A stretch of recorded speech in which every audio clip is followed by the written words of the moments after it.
I'm Ariadna. I'm Marina. We are two European volunteers living in Poland. And you are listening to One Way Ticket, a podcast about living abroad.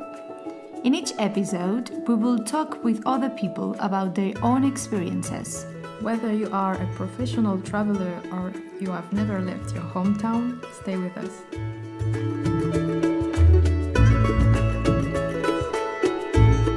Hello and welcome. Hi.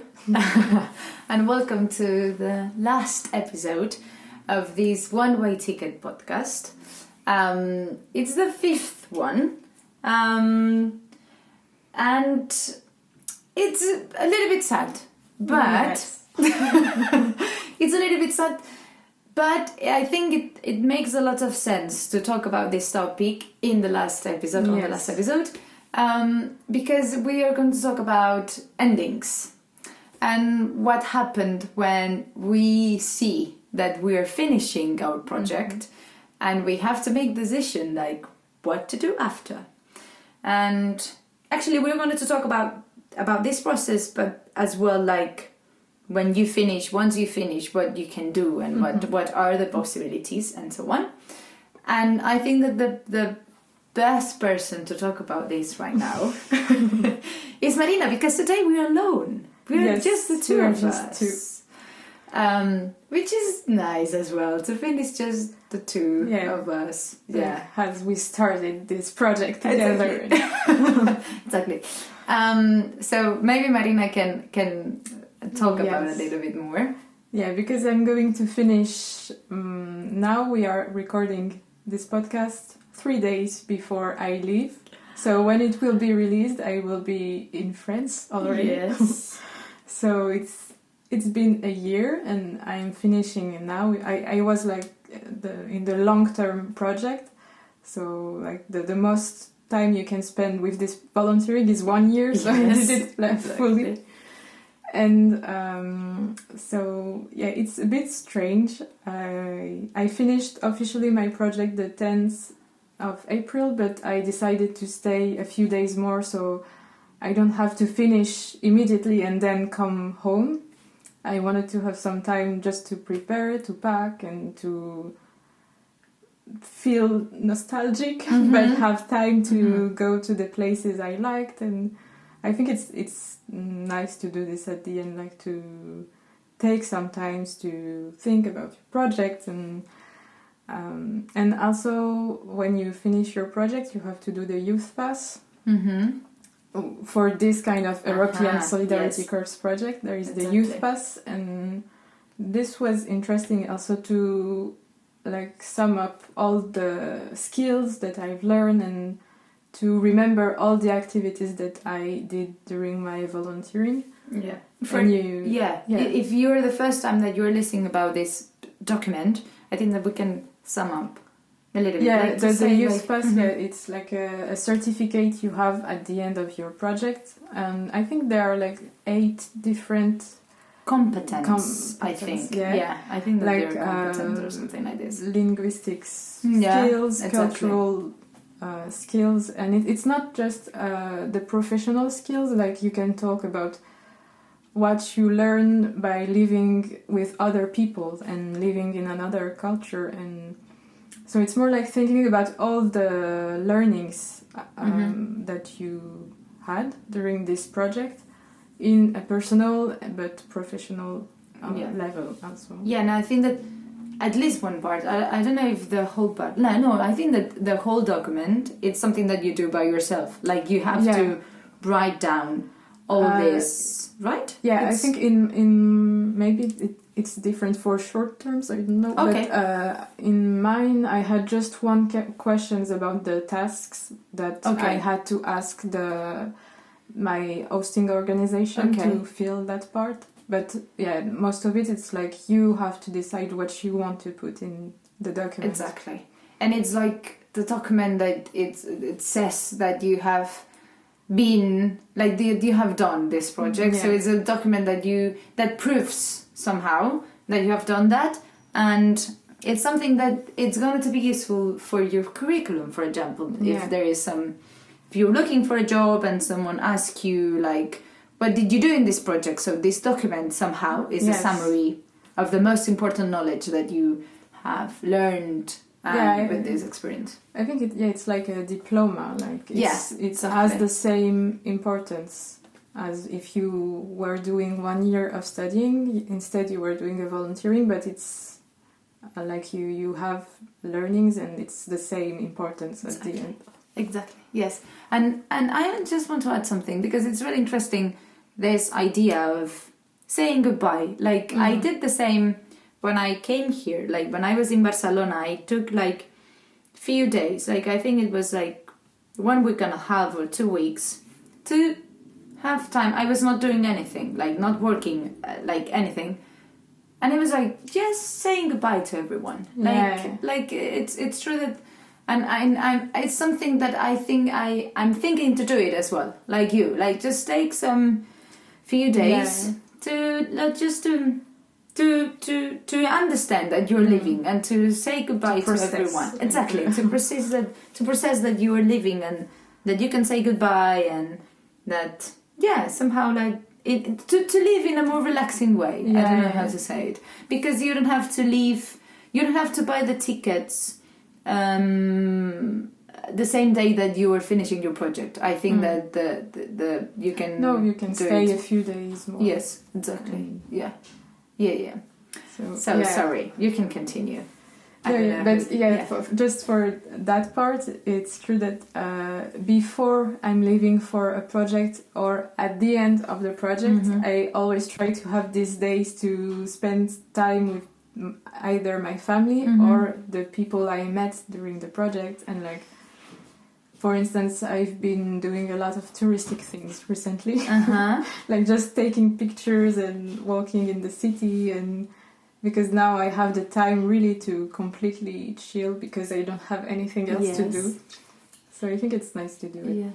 To do all the things that you haven't done. Yeah. Or the to-do list, like this, complete this to-do list. Exactly. But it's true that it's still scary, because in my case, I'm not going back to studying. I don't have a work yet. So for now, I'm going back to France, to my parents' house. And then I have some ideas of travels that I want to do in May. But after May, I have no idea what I want to do. Okay. So for now, I applied for some jobs, but I didn't have any answers, or they are not sure yet. So it can be a bit scary that you don't know exactly where you are going, and it was like very intense experience, because you are abroad and it's like so many new things you discover, and then you're going back to your home where nothing changed. And so I'm a bit scared about that, like to go back to the same place and see that we didn't have the same evolution, because we were not living in the same space-time almost. Yes, I have the same fear as well. I'm thinking now coming back to Barcelona, and I'm really afraid to just come back to the start point, like to come back to the same place, to be in the same place where I left. You know, that to have the feeling that I didn't evolve, like I didn't so it's one of the most scary things that I have right now. Thinking like, it's true that I have 5 months left here, more or less 4. So I have still time, and I haven't done my midterm turning yet. Which is something that we need to talk about as well. Yes. Do you want to talk about now? Okay. Because when you're doing a long term, you have the on arrival and you have the midterm training. So the midterm is like more the time where you have the chance to talk with other volunteers about what you learned and what you want to do after. I think it was nice because like you can see that we have all the same questions. Like we are okay. some of them, they know that they want to go back to studying, or they have already a plan, but most of them no. Okay. They were more like in the same situation than me. And yeah. But it's nice to have this space where you can talk with people in your same, more or less, situation, that you can share your experience and you can feel that you're not alone. Okay, I'm not the only one feeling like this, like lost and not knowing what I want to do and what is the next step somehow. And I think that I haven't done yet. I have it in few weeks, but the midterm training. But I think that it's nice because they ask you some questions, like they help you with this kind of process of knowing what you want to do somehow. Yeah, we had like one day where we saw all the possibilities, like all the things that we could do, and we have this document, so we can come back to it and check like all the website that they gave us if we want to volunteer again, to work, to studying, to do more informal volunteering. Yes. So it's like, at the same time, it's like we have a lot of possibilities and it's scary because we don't know what to do, but it's like, yeah, we have this possibility. Yeah. Like we will find something, we have to... I think it's normal that we feel like that we are scared, like to go back. Of course, it has been... It is an important experience of your life. Okay, I have a question for you. Okay. I'm the interviewer. Today. No, if you would have the chance to stay, I don't know if I no, I'm not building this phrase, like this question correctly, because I need to use the conditional, the second conditional, the third conditional. I'm really bad doing this kind of things. But like at some point did you think about staying? Because we know some people, like a lot of people actually, that they decided to stay at the end of the project, like in the same place, and in this case Poland, and they have been living like for years. Some people, they have been living here for years, and some people, they just stay for 1 year or some months and they came back. But yeah, like if for you it was a possibility to stay here. Yeah, I don't know if it's like the Wrocław syndrome, or I don't know if it's just with this city or if it's like most volunteers think of staying or not. But it's true that maybe I would say like 3-4 months ago I was thinking to stay, like if I had the chance, whether it is in the same place or in another place. But now I'm not sure if I would like to stay or not. Like, because already now I'm prepared to go home.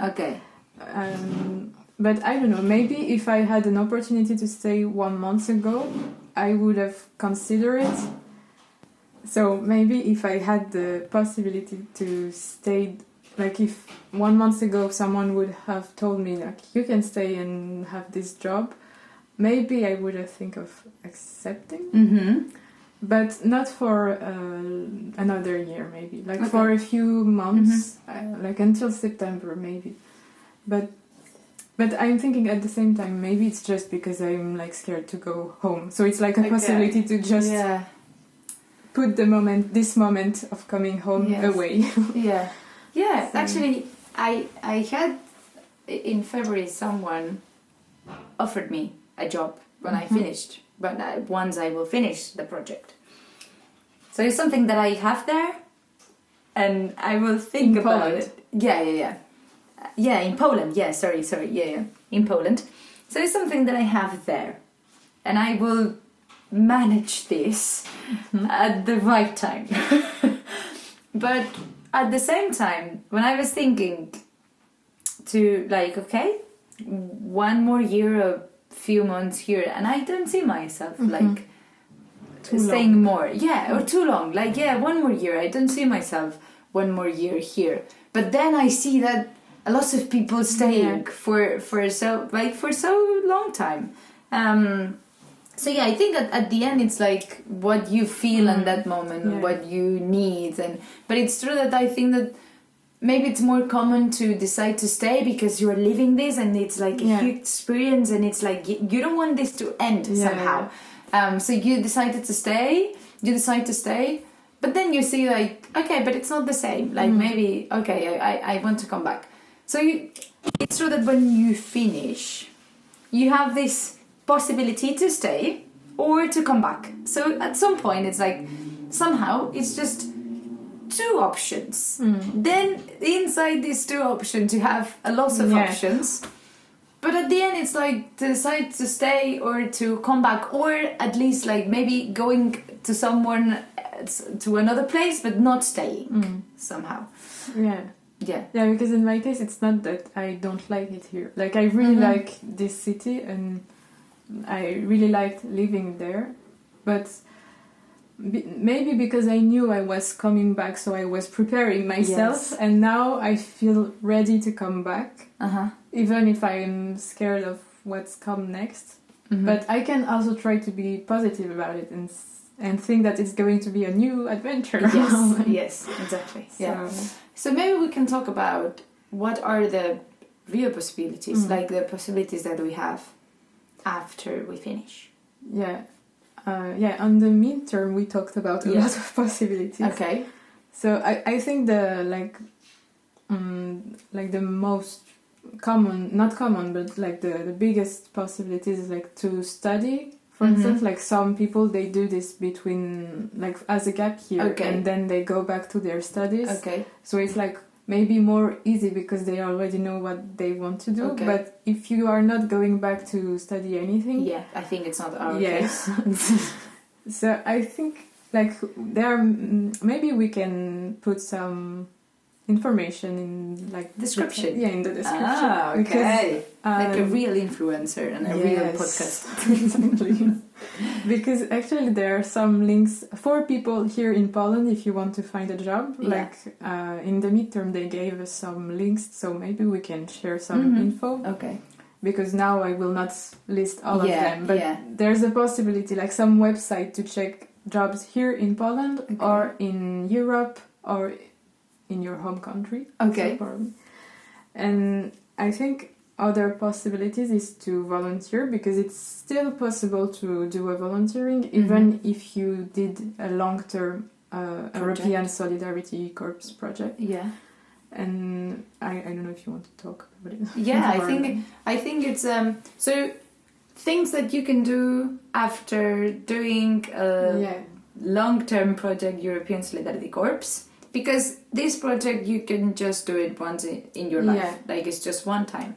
But then you can still participate in youth exchanges, that we were talking about these activities in the second program episode of this podcast. So if you haven't listened yet, once you finish this information. Once you finish this one, you can come back to the second one. So youth exchanges, trainings, and then there is another, like when you are volunteering this Erasmus Plus thing, you have like three kind of projects: the short one, the long one, and the one that it's per groups. So it's like collective project. Yeah, exactly. So you stay like, I think between 3 weeks and 1 month, or you can be 1 month and a half or something like this. Up to 2 months. Okay. Okay. Yeah, probably not more than that. Yeah, exactly. So it's like a short-term project somehow, but you're going to stay with, for sure, a group of people. So you will need to work with this group of people. So you will not have a job in a laptop or in an office or something like this.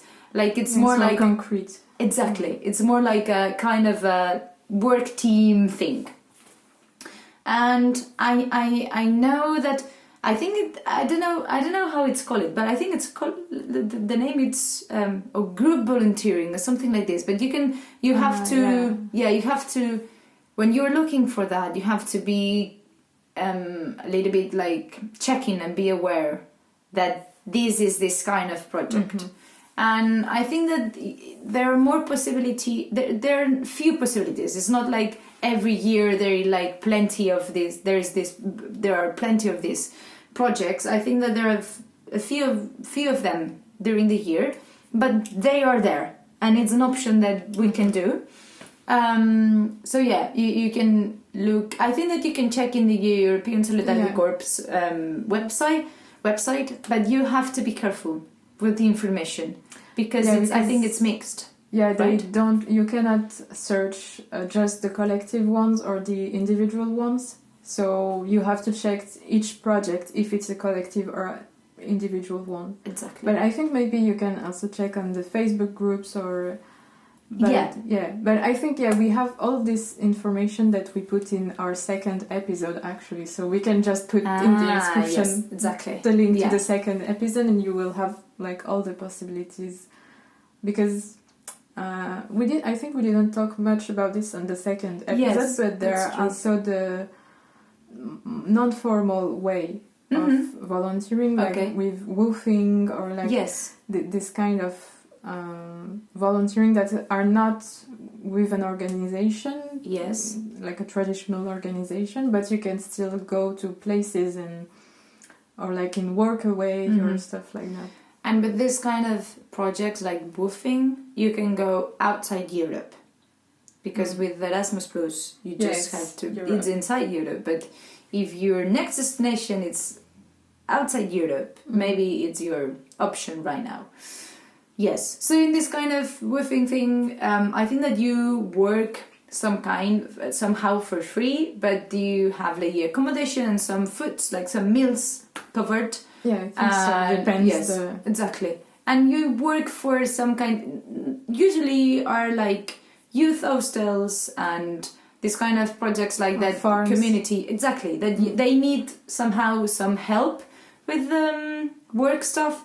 So. Yeah, it can be a good transition. Like if you don't want to go back, but you don't want to do a very long project, you can still do this, and it's like in between, like before going back to your reality or. Exactly. Yeah. And I think if, like, I'm saying you, but like the people who listen, if you are scared, like to go home, like I think the sending organization is supposed to be there also, or to provide some information about the possibilities, or you can even, if you have like good relation with your coordinating organization, they can also help you with like to give you some information about what you can do. And even if you are over 30 years old, there are still some possibilities. So. Okay. Yes. So I don't want to add anything. Yeah, me too. I think we've said a lot of things. Okay, so we're finishing the last episode of this podcast. It's been really nice. It has been really nice. I was actually telling to Marina a few minutes ago that I really enjoyed this project. It was really nice to do this episode. I don't know how many people will listen us, but I think that the main reason why we did it, it's somehow we hope that it will be helpful. It's going to be helpful for these future volunteers that are going to do this kind of projects. And because it's the kind of podcast that we would like to listen before starting this. Yes, and it has been really nice to do it together and inviting other volunteers. Yeah, and I think what we can remember, like from all this podcast and all the volunteers that came, and for both of us, we mostly have positive things like about this experience. I would personally recommend to do this kind of thing. Like yes, even if it's not exactly as you were thinking it would be. You can still have take something good out of it. Yeah, exactly. Yeah, I agree. Okay, so thank you very much. Yes, thank you for listening. Yeah, to be on the other side. See you around in other Erasmus Plus projects or maybe traveling or somewhere else. Yeah. Thank you.